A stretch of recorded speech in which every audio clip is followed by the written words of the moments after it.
Quelque chose comme fou G5 serait possible, mais F6, capture, capture, le cavalier tombe, donc je pense que c'est une bonne idée. On va y aller pour fou G5. Développé avec un tempo. Bonjour à tous et à toutes, nous sommes présentement à 963. Sans plus tarder, commençons une nouvelle partie. OK. Donc, pour ceux qui se sont que récemment joints à cette speedrun, on essaie de se rendre à 1500.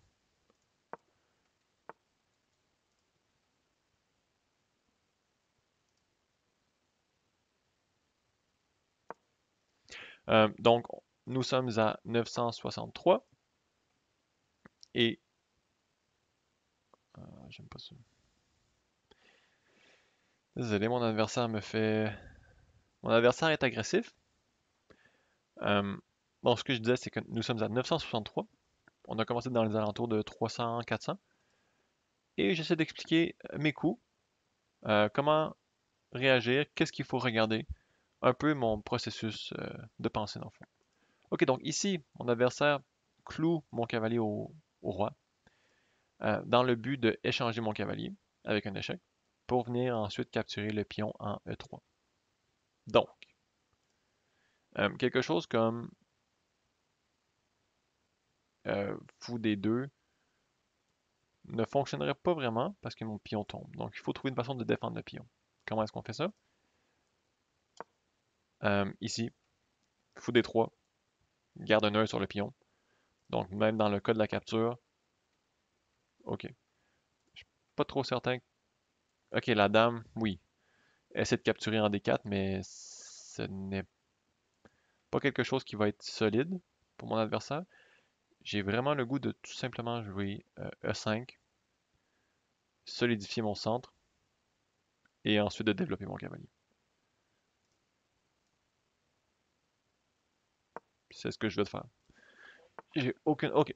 Donc, une astuce pour vous, ne pas jouer des coups de dame beaucoup dans l'ouverture. Une, deux, trois fois. Mon adversaire a bougé sa dame trois fois, et moi, au lieu de bouger ma dame trois fois, je vais pouvoir sortir trois pièces, par exemple. D'accord? Et voilà. Donc moi, j'ai trois pièces de sortie. Mon adversaire a bougé sa dame trois fois. Qu'est-ce qui est mieux? Ici, je suis vraiment tenté de capturer le cavalier et de doubler ses pions, mais je suis pas certain que c'est la meilleure solution. Quelque chose comme fou G5 serait possible, euh, développé avec un tempo encore, mais F6, capture, capture, le cavalier tombe, donc je pense que c'est une bonne idée. On va pas capturer le cavalier tout de suite, on va y aller pour fou G5. Développé avec un tempo. Un tempo, c'est quand vous bougez une pièce qui attaque une pièce de plus grande valeur et force votre adversaire à réagir. Mon adversaire tombe dans le petit piège qu'on lui avait posé. Il ne peut pas recapturer parce que son cavalier devient sans défense. On a posé un piège à mon adversaire, mais ce n'était pas quelque chose qui diminuait ou qui rendait notre position, euh, qui affaiblissait notre position. Si ça a du sens. Ici, le coup fou G5, c'est un coup de développement, donc c'est bon pour vous en début de partie. Et mon adversaire ne pouvait pas jouer F6 parce que c'était une sorte de piège à cause de capture-capture, son cavalier n'est pas défendu. Euh, donc c'est pour ça que je dis que c'est un piège, entre guillemets, mais qui ne rend pas notre position plus faible, qui ne détériore pas notre position. Ok, donc là, gardez un œil tout le monde sur le fou en H6, parce que c'est une pièce non défendue, type 1 non défendu. Mais pour l'instant, je vais tout simplement rocker, je pense qu'il n'a pas de mal à ça. Mon fou peut toujours revenir en arrière, c'est pas un problème. Euh, pour les pièces non défendues, il y a deux types, comme Daniel Narodetsky explique. Ici, je vais tout simplement y aller à 3. Type 1, c'est comme mon fou, en H6. C'est une pièce qui est pas défendue par aucune autre pièce. Très simple. Deuxième type de pièce non défendue, c'est une pièce qui n'est défendue que par une autre pièce. Donc là, ici, je n'ai pas d'exemple encore, mais ça va venir. Ok, donc Dame D6, je suis pas trop sûr qu'est-ce que ça fait. Je vais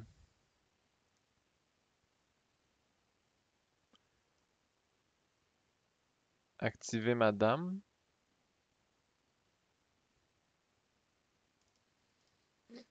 Hmm. Je remarque que son pion en F6 est faible, qui pourrait facilement être attaquable. Peut-être si je rebougeais mon cavalier, je pourrais sortir ma dame. Je vais commencer avec quelque chose de très simple. Tour E1. Garder un œil sur le roi. Ok, mon adversaire ici attaque mon pion. Euh, ce n'est pas un problème.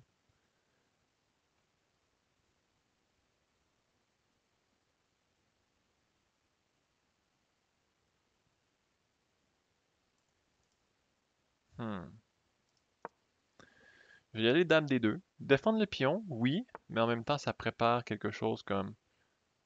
Ok, ça c'était... Est-ce que c'était une erreur? Oui et non. Euh, sa dame et sa tour sont sur la même diagonale. Est-ce qu'une pièce peut attaquer la dame et la tour en même temps? Oui, le fou.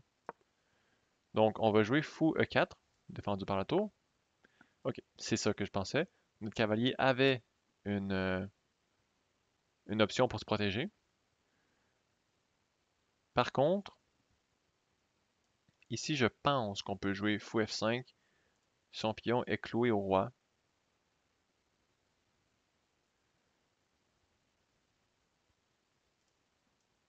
Je vais le jouer.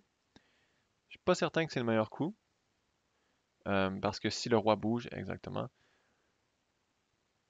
le fou est attaqué. Ok. Donc, pas de trouble. On va bouger le fou. Euh, Où le mettre? Là est la question.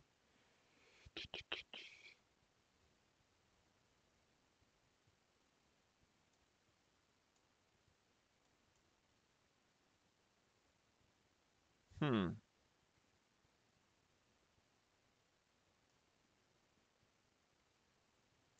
Je vais aller pour G4, essayer de le repositionner ici, éventuellement. Ok.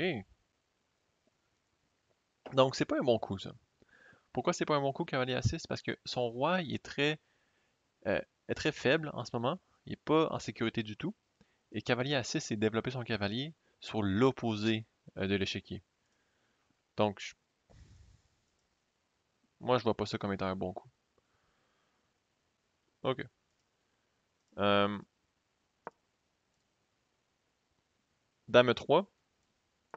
Là, je menace la capture et voilà.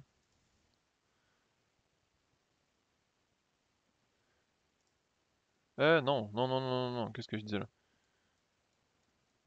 Je menace pas la capture du tout. Ok, donc je vais y aller pour un fou H6, continuer d'apporter de plus en plus de pièces à l'attaque. Super simple, mais c'est efficace. Ok. Euh,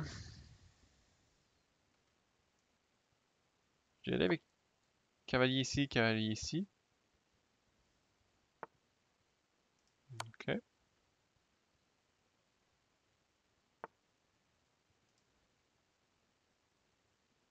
Cavalier ici, attaquer le pion. Je continue de mettre de la pression sur le pion depuis tantôt, oui. Mais tout simplement parce que si je réussis à le capturer, la position éclate et je vais avoir une attaque dévastatrice. Ok, et voilà. Donc là, je peux capturer le pion. Pourquoi est-ce que maintenant je peux capturer le pion? Parce que j'ai 3 attaqueurs versus 2. Donc là, je m'attends à la recapture. Non, même pas. Ok. C'est correct. Euh, je vais pouvoir y aller ici avec le fou. Si sa tour va dans le coin, je peux l'attaquer avec mon fou. Si elle avance, je vais pouvoir l'attaquer avec mes pions. Exactement. Donc là, ici, il faut juste que j'y pense. Je pense que ça ici serait une bonne idée. Pourquoi? Pour l'empêcher la tour d'aller en E4. OK. Attaque mon fou, mais c'est défendu par madame, donc c'est correct. Si je vais l'attaquer encore une fois. OK. Donc ça, c'est un coup totalement raisonnable. Je va falloir que je commence à jouer un petit peu plus vite. Malheureusement. Mais c'est correct. Ici, j'aurais pu aller jouer roi G2. Je pense que c'est le coup que je vais jouer au prochain tour. Je voulais doubler mes tours, mais c'est pas grave. Donc là, la tour est prise au piège. Il va devoir l'échanger pour le fou. Donc vous voyez, ce que je fais, c'est que je fais seulement continuer à mettre de la pression sur mon adversaire. Je mets de la pression, je mets de la pression, je mets de la pression, et il finit par craquer et perdre du matériel. Ok? Très simple.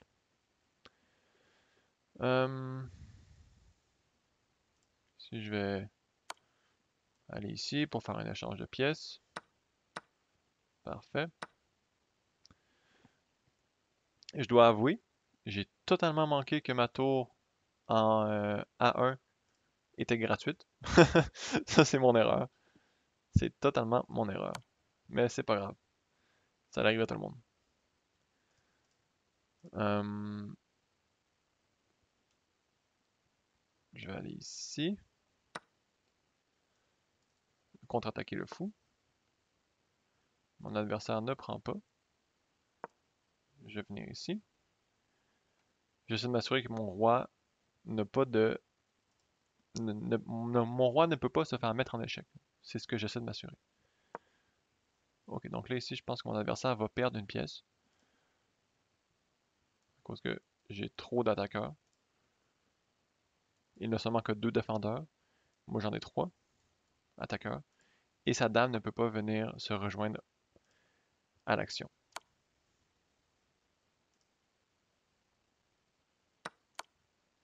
Okay. Et ça va être la fin bientôt. Je pense, si je réussis à trouver un échec et mat.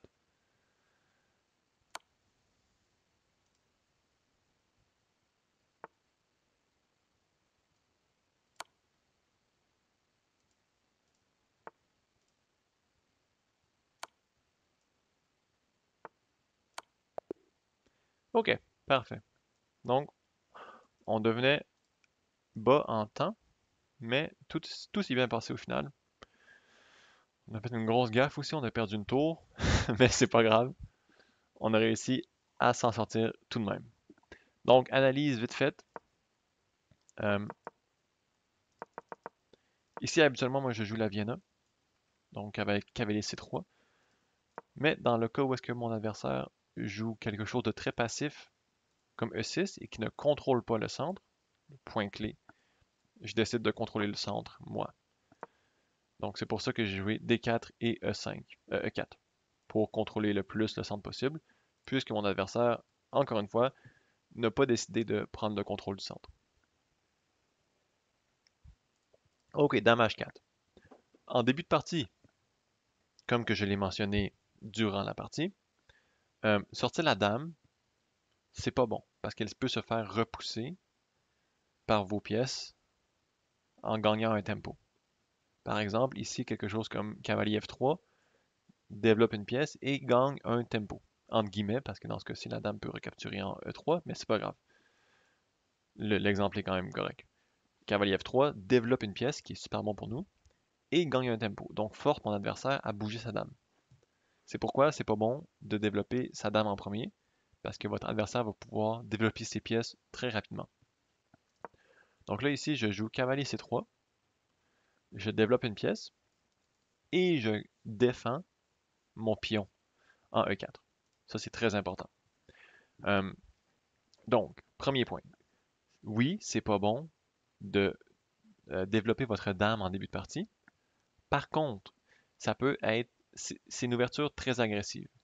Donc, si vous ne faites pas attention, vous allez pouvoir tomber dans des pièges. Par exemple, ici, si j'avais joué cavalier F3, mon pion se fait capturer. Et mon adversaire vient de justifier son développement de dame en début de partie. Donc, toujours faire attention.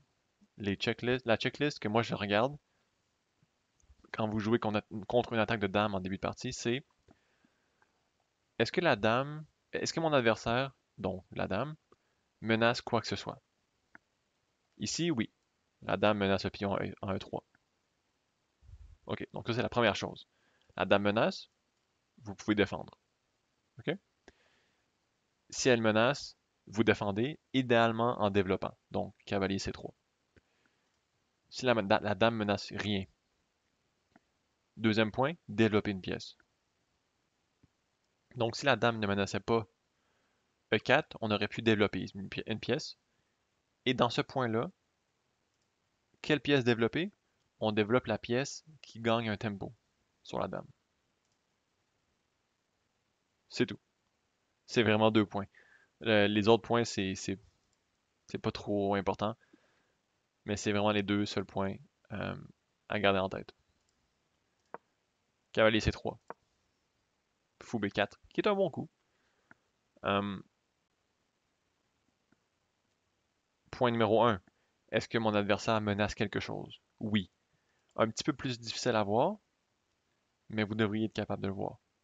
Ici, mon adversaire menace dame prend E3, E4.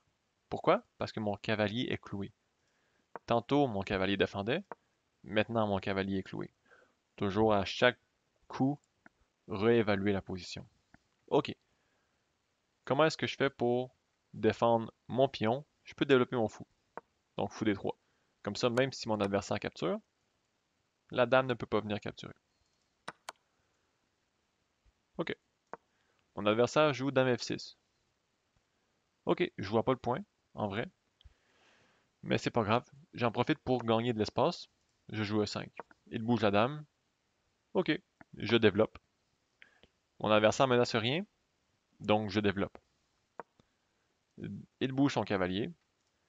Ici, j'aurais pu capturer, mais je voyais pas le point. Vous voyez?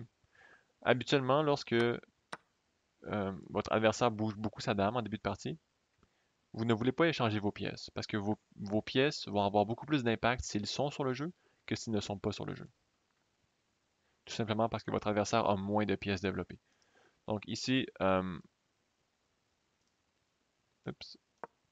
je décide de développer mon fou. Et c'est là que mon adversaire tombe dans le petit piège ici. Pourquoi est-ce que j'ai mis mon fou en G5? Est-ce que mon adversaire menace quelque chose? Non. Son cavalier peut venir ici, mais ça menace rien. 2. Développer une pièce. Si vous pouvez développer avec un tempo, encore mieux. Dame G5 développe avec un tempo. Ah oui, mais il peut jouer F6. Ok, je recapture. Il recapture. Ah, son cavalier est sans défense. Donc, vous pouvez jouer G5 en sécurité. Mon adversaire tombe dans le piège. Capture, capture. Et je gagne une pièce. Et éventuellement la partie. Ok, A5. Je rock, je développe. Ok, A4. Ici, tout simplement pour forcer son fou à faire quelque chose. Capture, capture. Dame D6, ok. Je centralise ma tour.